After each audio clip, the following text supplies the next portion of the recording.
हम सब ख्वाब देखते हैं। ख्वाब देखना एक फितरी बात है। हमारे कुछ ख्वाब सच साबित होते हैं और कुछ झूठ, लेकिन हमारे रसूलुल्लाह सल्लल्लाहु अलैहि वसल्लम के तमाम ख्वाब सच्चे हैं। आप सल्लल्लाहु अलैहि वसल्लम ने एक दिन सुबह के वक्त इरशाद फरमाया, रात मेरे पास दो आने वाले आए। उन्होंने मुझसे कहा कि चलिए। मैं उन दोनों के साथ चल पड़ा तो वो एक लेटे हुए शख्स के पास गए। उसके पास एक दूसरा शख्स पत्थर लिए खड़ा था। वो उसके सर पर पत्थर मारता तो उसका सर पट जाता और पत्थर लुढ़क कर दूर जा गिरता। वो शख्स उस पत्थर के पीछे जाता और उसे उठा लाता और उस लेटे हुए शख्स तक पहुंचने से पहले ही उसका सर उसी तरह ठीक ठाक हो जाता जैसे कि पहले था। खड़ा हुआ शख्स फिर उसके सर पर पत्थर मारता और वही सूरत पेश आती जो पहले पेश आई थी। आप सल्लल्लाहु अलैहि वसल्लम ने उनसे पूछा कि ये कौन है, तो उन्होंने आपको हकीकत बताई और कहा कि जिसका सर पत्थर से कुचला जा रहा था ये वो शख्स था जो कुरान सीखता था और फिर उसे छोड़ देता था और फर्ज नमाज छोड़कर सो जाता था।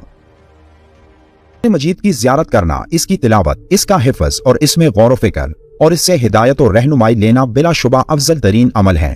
अल्लाह ताला ने अपने पैगंबर सल्लल्लाहु अलैहि वसल्लम पर कुरान मजीद नाजिल किया तो सहाबाए कराम ने आपसे सुना और जिससे जितना मुमकिन हुआ उसने याद करके अपने सीने में महफूज कर लिया। नबी अकरम सल्लल्लाहु अलैहि वसल्लम हजरत जिब्राईल अलैहिस्सलाम के साथ कुरान मजीद की दोहराई फरमाते और सहाबाए कराम को भी इसकी तरगीब देते। कुरान मजीद को उसी वक्त याद रखा जा सकता है जब इंसान याद करदा सूरतों को बार बार पढ़े और इनकी दोहराई करता रहे। यही वजह है कि रसूलुल्लाह सल्लल्लाहु अलैहि वसल्लम ने इरशाद फरमाया, कुरान मजीद का पढ़ते रहना अपने ऊपर लाजिम कर लो। उस जात की कसम जिसके हाथ में मेरी जान है, ये ऊंट की अपनी रस्सी तुड़वाकर भाग जाने से ज्यादा तेजी से हाफजे से निकलता है। इसी हुक्म को रसूलुल्लाह सल्लल्लाहु अलैहि वसल्लम ने मिसाल के साथ यूं समझाया, कुरान मजीद पढ़ते हुए आदमी की मिसाल ऊंटों के मालिक जैसी है। वो ऊंट जो बंधे हुए हों, अगर उनकी निगरानी करेगा तो ठहरे रहेंगे और अगर उन्हें खोल देगा तो वो चले जाएंगे। हजरत अनस रज़ियल्लाहु ताला अन्हु फरमाते हैं कि रसूलुल्लाह सल्लल्लाहु अलैहि वसल्लम ने फरमाया, जिस शख्स ने कुरान पढ़ा फिर उसको बंद करके घर में मुअल्लक कर दिया, ना उसकी तिलावत की पाबंदी की, ना उसके अहकाम पर गौर किया, तो कयामत के रोज कुरान उसके गले में पड़ा हुआ आएगा और अल्लाह ताला की बारगाह में शिकायत करेगा कि आपके इस बंदे ने मुझे छोड़ दिया था, अब आप मेरे और इसके मामले का फैसला फरमा दें। सूरह त्वाहा की आयत 124, 125 और 126 में आया है, और जिसने मेरी नसीहत से मुंह फेरा तो बेशक उसके लिए तंग गुजरान है और हम उसे कयामत के दिन अंधा करके उठाएंगे। तो वो कहेगा, ए मेरे रब, तूने मुझे अंधा करके क्यों उठाया, हालांकि मैं तो देखने वाला था। तो अल्लाह फरमाएगा, इसी तरह तेरे पास हमारी आयत आई तो तू उन्हें भूल गया और इसी तरह आज तू बुलाया जाएगा।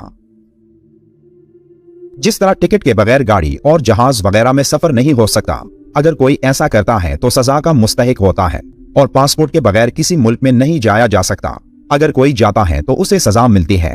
इसी तरह ना कुरान के बगैर जन्नत की तरफ सफर किया जा सकता है, ना ही जन्नत में दाखिला मिल सकता है, और ना ही जन्नत के हुसूल की कोई कोशिश कामयाब बनाई जा सकती है। एक साइंसी स्टडी के मुताबिक जो लोग कुरान को याद करते हैं तो उन लोगों की यादाश्त बाकी लोगों से कई गुना तेज हो जाती है, और ये इसलिए कि वो एक आयत को बार बार जब दोहराकर याद करते हैं तो इससे उनके दिमाग के सेल्स यानी खुलिये बेहतर अंदाज में काम करते हैं, और जिससे दिमाग का वो हिस्सा जहां यादाश्त महफूज होती है वो इस अमल से मजबूत हो जाती है। खुद सोचे कि हम अगर इम्तिहान के लिए तैयारी करते हैं तो 2 लाइन का एक सवाल याद करने में कितना वक्त लगाते हैं, और याद करने के बाद जल्द ही वो सब कुछ हमारे दिमाग से निकल जाता है। लेकिन कुरान जो तकरीबन 77,430 अल्फाज पर मुश्तमिल है, ये पूरा कुरान एक छोटा बच्चा भी आसानी से याद कर लेता है, और जब तक कुरान की आयत को दोहराता है तो तब तक ये उसे याद रहता है। इसकी बड़ी वजह यही है कि कुरान की आयत में अल्लाह ने वो ताकत रखी है जो हमारे दिमाग के सेल्स को ताकतवर करती हैं और हमारे हाफजे को मजबूत बनाती हैं, जिसकी वजह से ये दुनिया की वाहिद किताब है जो लाखों करोड़ों लोगों को जुबानी याद है। अगर कोई शख्स अपनी कोताही, सुस्ती और गफलत की वजह से इसे भूल जाए, कुरान मजीद की तिलावत तर्क कर दे, तो वो बिलाशुबा सख्त गुनहगार है, क्योंकि उसने कुरान मजीद के साथ ताल्लुक तोड़ दिया और कलामुल्लाह की अहमियत का अमलन इनकार कर दिया, जिससे उस इंसान का दिल सख्त और यादाश्त कमजोर होने लगती है, क्योंकि दिमाग के वो सेल्स जो कुरान की आयत से ताकत हासिल करते हैं वो कुरान की तिलावत तर्क करने से अपनी ताकत को देते हैं, और कुरान से गाफिल शख्स शैतान के कंट्रोल में दे दिया जाता है।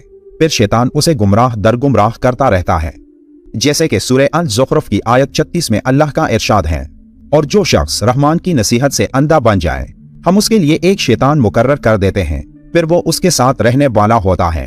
अगर कोई शख्स खुद कोताही नहीं करता और किसी कमजोरी की वजह से कुरान की आयत भूल जाता है तो कोई गुनाह नहीं, लेकिन उस सूरत में भी वो कुरान मजीद की तिलावत तर्क ना करे, भूल जाने वाले हिस्से को बार बार याद करने की कोशिश करता रहे। इन तमाम बातों से मालूम हुआ कि हमें कुरान करीम से कभी भी गफलत नहीं बरतनी चाहिए, बल्कि इसके मानियों मतलब समझकर तदब्बर के साथ इसकी तिलावत करनी चाहिए और इसकी तालीमात पर अमल करना चाहिए। अल्लाह ताला से दुआ है कि वो हम सबको तदब्बर के साथ कुरान मजीद की तिलावत करने, इसके मुताबिक अमल करने और हमेशा फर्ज नमाजों की पाबंदी करने और दीगर नेक अमाल अंजाम देने की तौफीक अता फरमाए। आमीन।